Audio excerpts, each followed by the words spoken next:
Hello, Taurus. Thank you very much for tuning into this week's read. For the main part of the read, I'm using the Cosmic Slumber Tarot by Tilly Walden. Website on the bottom. There we go. That's the part I want close. Liminal11.com is the website. Liminal1111. Feel free to freeze frame and check that out if you want to. Supportive Oracle cards. You are Clairvoyant Oracle cards by Belinda Grace. Illustrations by Elaine Marzin. Website on the back here. rockpoolpublishing.com.au. A as an apple. Use an umbrella.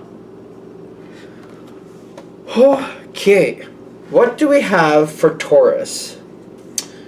It took a while to shuffle your cards. This is why one of the reasons I shuffle off camera when I can. Because sometimes it takes a while. And instead of you guys just sitting there like, okay, are we going to put out some cards? I'm glad I did it that way.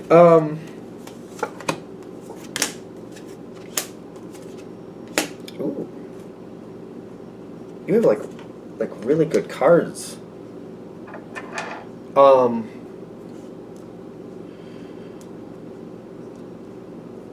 Okay. Something, is it coming in fast? That's my question. Is it coming in fast? You're looking at it like, ooh, this is happening. Like, what is going on? Like, what is happening? To you, it feels fast, but at the same time, it feels like it's happening fast. I mean, perception is everything, right? I can hear somebody arguing with me, like, no, it is what it is. I don't know. Life is about perception. I don't know. Okay, moving on. Even though it's happening fast, we're just going to go with that. You may also be looking at it in the same context of kind of like, yeah, but it needs to. So, it's kind of like, do I like things happening fast? No. Does it need to? Yes. So, here we go. This is like looking at somebody in a bad relationship, and they're all of a sudden it's like yesterday they were planning their family vacation. Today that person has left with the kids and they've got a divorce lawyer, and you're like, that's quick, but that's a bad relationship and for whatever reason. So okay, like okay, yeah, like yes, okay. Certain things just need to change fast, and you're like, yeah. Okay, we're okay. I don't know what, I'm already like, I want to like freak out. I have that energy like, okay. Because whatever this is, it means a lot to you, and you're like, this has to change. It's overdue.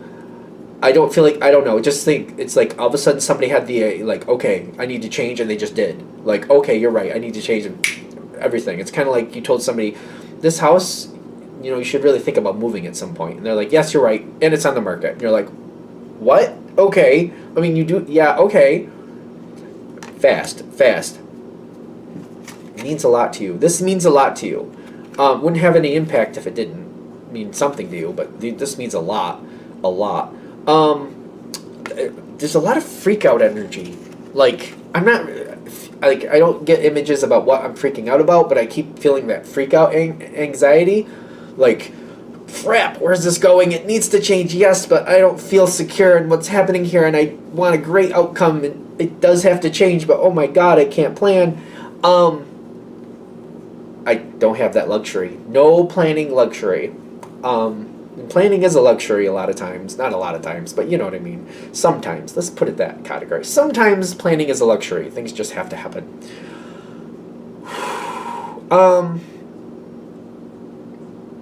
Passion with the Two of Wands, it's like the Two of Wands is like a quick decision. Like the difference between the Two of Wands and the Two of Pentacles is the timing, in my opinion. Making a decision and having the time to decide, that's a Pentacle. That's Pentacle energy. This is not Pentacle. This is fire. This is like, you need to decide. Go, just do. I want to get out of like the stress energy, but it's hard for some reason. It's hard. Is there a way to get out of this stress energy for Taurus? Because I feel like that's why it's here. That's why we're getting it. 8 of fire. It is going fast. And the magician on its side is kind of like, I do have some control, but okay, that's what it is. You have to make some decisions. You have to force yourself to make fast decisions. And you're like, but I can't guarantee it's going to work. And I'm like, I hate it. I hate it so much. Whatever the decisions I'm making, I feel like you have to make them fast. I don't like it because I'm like, but I don't know if it's going to work. And I hate wasting.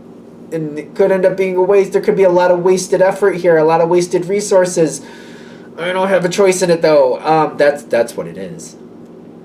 That's what it is. This is not like just, making a random choice for lunch and it's gone and I learned and whatever. This is like moving and kind of like we have to find a place and we have a week to find it and I have to make a quick decision and I don't have enough time to research schools and research locations and research neighborhoods and how close is it to this and what type of weather do I have to worry about and all other good crap.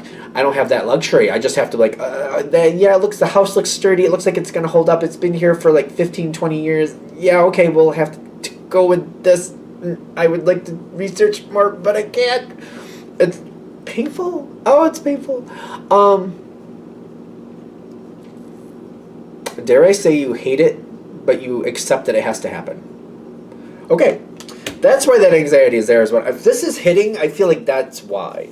Because I want things to be secure. I want things to be dependable. I don't like making temporary decisions. Oh, is this a temporary decision? I don't know about that. But partly, I feel like I'm trying to go into something and I'm like trying to accept that maybe it's permanent, maybe it's temporary. I don't know which. I don't care for that either.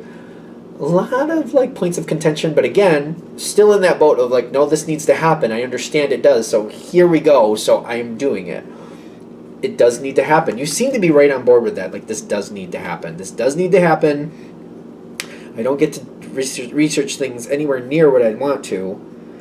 And there's one of the reasons this is changing is because somebody else is suffering, and it's this change has to happen immediately because somebody else is suffering.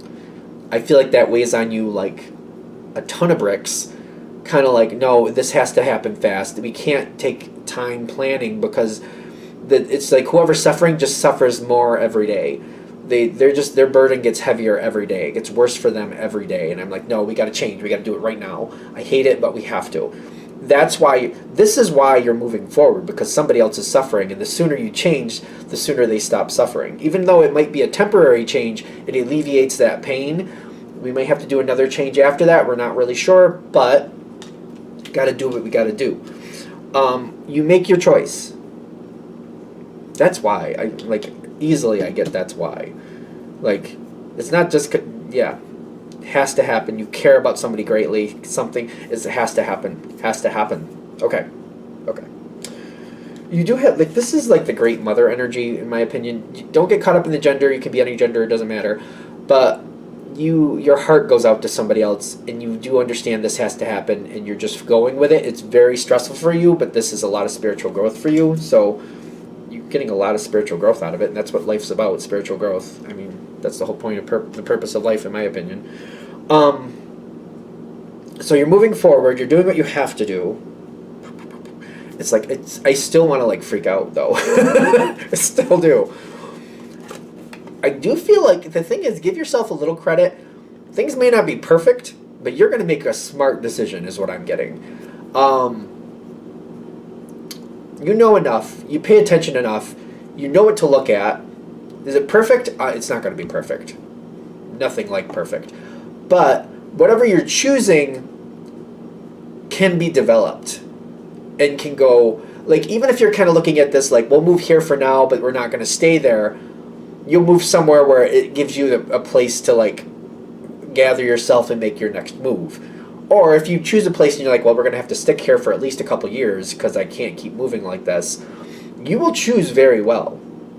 I feel like you're choosing better than you give yourself credit for. You do make really good decisions. Even though they might not be the ideal decisions, you are making really good decisions. This is why people look to you, because you are good at this. Good outcomes. There is a really good outcome here.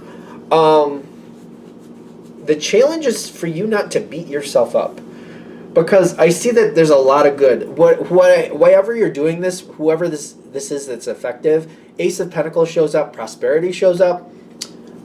The choice you make is very healing for somebody else, and it really stabilizes things for them, and a lot of good comes out of this. This is going very, very well. Again, the challenge for you is to not pick yourself apart afterwards. Remember that you had to do what you had to do.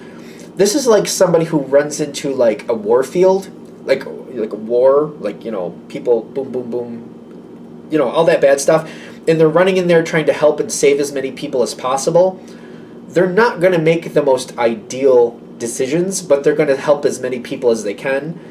If you look back after, you can kind of like rip yourself apart. Oh, I didn't do that right. Those stitches weren't right. This, like, if I'd done that, this person would have had a better quality of life. You can do all that stuff. But the thing is, you could have just stood there and agonized over it and helped 5 people, and 5 people's lives would have been saved, versus probably the 50 you saved by rushing in there and doing the best you could. And it's realizing that the situation, it feels kind of like warlike to me. Kind of like you didn't have the luxury of standing back and just making the best decision for 5 people.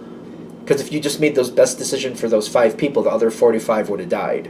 Instead of doing that, you went through and you saved 50 lives, and that none of them were ideal or perfect, but there's 50 people, there's 45 people there who kept their lives that wouldn't have because of the way you did it. And it's kind of like putting yourself in that mental space, kind of like you weren't meant to do it perfect. You're supposed to learn that everything can't be perfect, and sometimes doing things imperfect is literally the better idea because more people benefit from it.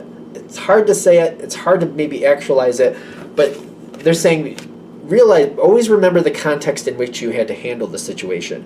You really did do extremely well with this. You weren't meant to do it perfect. It wasn't supposed to be perfect. In fact, the fact that it was the way it was, the purpose is for you to have spiritual growth and realize you shouldn't be beating yourself up for how it worked out, because you literally did the best you could. You're not expected to make the perfect decision. Don't beat yourself up. Try to find a way to not beat yourself up. Deconstruct it, but remember that you were under the gun and you did the best you could. Don't deconstruct it so much that you can find, if I had done this, or I should have done that, or this would have been better, or if I had done that, this would be here now. And like, don't do that. Just do yourself a favor and realize, again, that analogy, if you did it the way you normally do, you'd have saved 5 people in this situation, 45 others would have died. The way you did it, you saved 50 instead. 45 people are very thankful that you did it the way you did. Think of it that way. And let it go.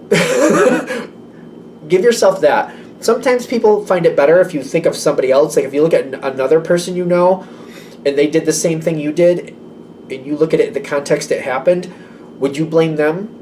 Would you look down on them for the way they did it, or would you congratulate them for moving forward and doing the best they did, the best they could, and just getting through and helping all 50 people instead of just 5?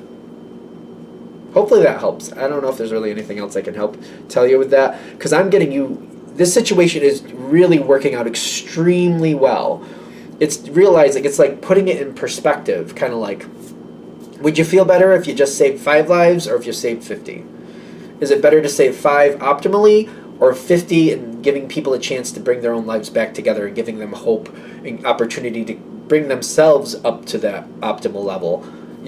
You weren't meant to bring everything up to its optimal level. Other people have things to live through too. Other people have their own responsibility to make their lives better. The fact that you helped them get through so they had the opportunity to help themselves later, that was the point. I'm just going to keep going on forever if I don't end it. So I'm going to end it here. Hopefully that helps. Thank you for watching. If you'd like a direct reading from me, shoot me an email, jamesforastral@gmail.com. That's James, the number 4, astral@gmail.com. If you're interested in the donation information, that's below, same email. Thanks again for watching, and have a great day.